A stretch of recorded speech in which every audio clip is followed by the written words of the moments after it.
In this video, I plan to do what LEGO refused to, giving that new Thor's Hammer the extra detail that it deserved. I'll be taking you through my thought process and some studio files that you can download, then finishing off with the best way to display this piece.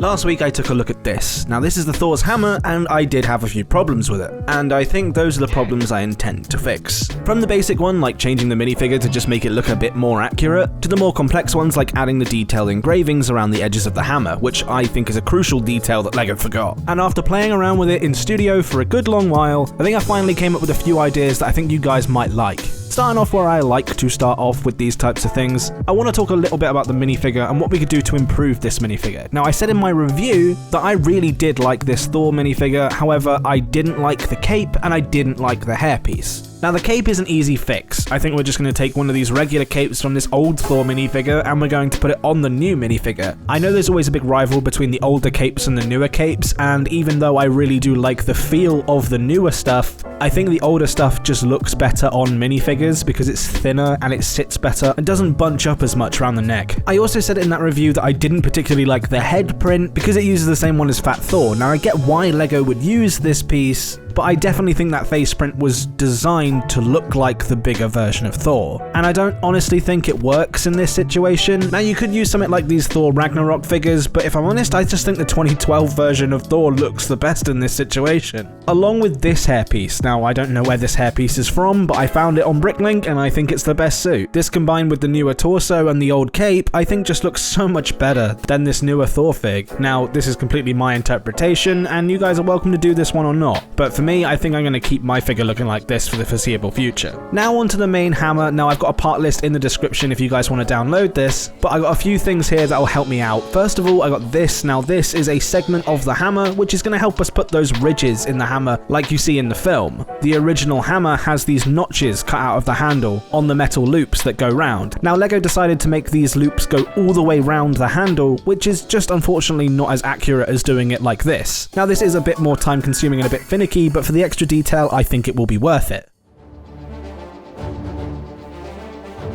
LEGO decided to do these loops in a light bluish grey, but I think they would be much better in something like a metallic silver, and I really hoped that they would do something like this, and was honestly one of the mods that I was considering. However, metallic silver is just really hard to get a hold of at the moment, but with things like that Mandalorian helmet that's just come out, hopefully metallic silver parts will become easier to get for the foreseeable future.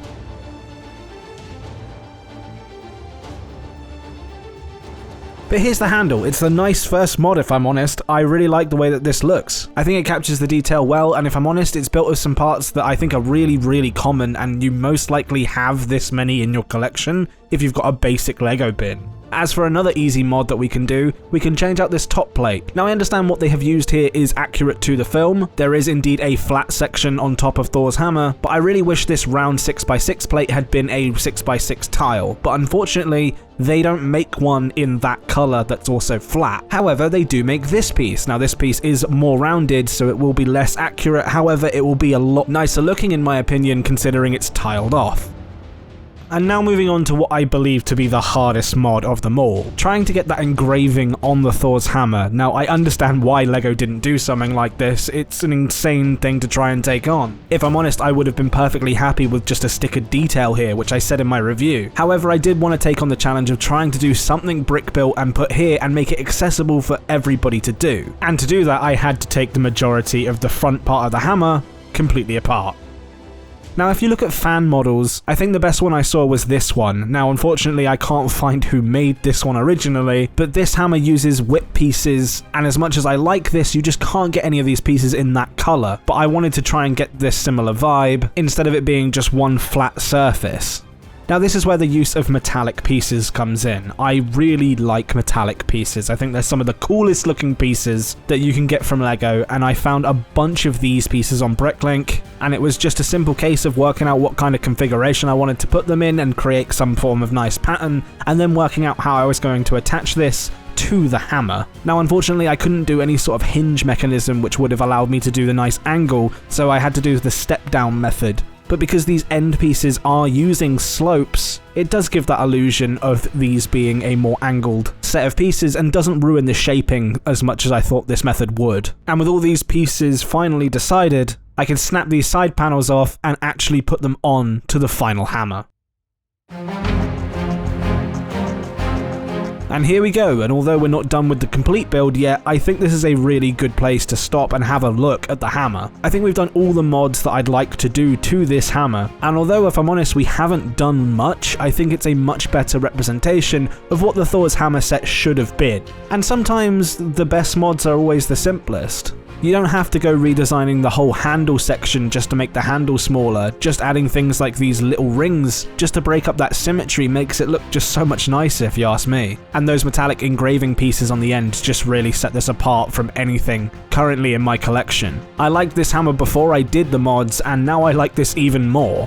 But we're not done yet. There's one thing I have been neglecting to mention, and that is the stand. Now, since my review, I have changed my opinion a little bit on this stand. It's a nice looking stand, but I really wish they could have done something a bit more with it to rise it off of the ground instead of just having it loosely fit into a base like this. So yeah, I think there's massive room for improvement. However, I like the way that it angles off and looks like it's embedded in the floor kind of thing. And I think the best way to sort of help with this look is to open this box. Now this episode is brought to you by Wicked Brick, a company I've been working with a long time now. If you don't know who they are, they make display cases for a lot of LEGO sets, including stands, and in this case, backgrounds. Specifically for things like where I want to display this Thor's Hammer, my IKEA display case. Now Wicked Brick have graciously sent me out some of these backgrounds for you guys to have a look at in this video, and if you want to pick up some of this stuff for yourself, my affiliate link will be in the top line of the description. Now I think the background that will work best in this situation is the broken city. I think this will look really good as if it's been smashed into the pavement, and obviously nobody can pick it up to move it. And here's what that looks like. Now I've put some other LEGO sets in with some other backgrounds just to really sell that look, but I truly think this is also one of the best ways of displaying LEGO sets. You can see by adding in this background that it just makes the Thor's Hammer look even better, and I love companies that are like this that complement LEGO. Another great example is this forest, taking my blacksmith to another level. There are so many backgrounds to choose from over on Wicked Brick, and I highly suggest looking at their IKEA display stuff because a lot of people have IKEA displays or units, and Wicked Brick have made these types of displays for both glass cabinets and units. And I want to give a massive shout out to Wicked Brick for once again sending me out some stuff to look at. And with that, I think this is where the Thor's Hammer will lay until something like the Baby Groot comes out, where we'll get it out again. And if you want to know my thoughts on the original set, you can click over here to check that out.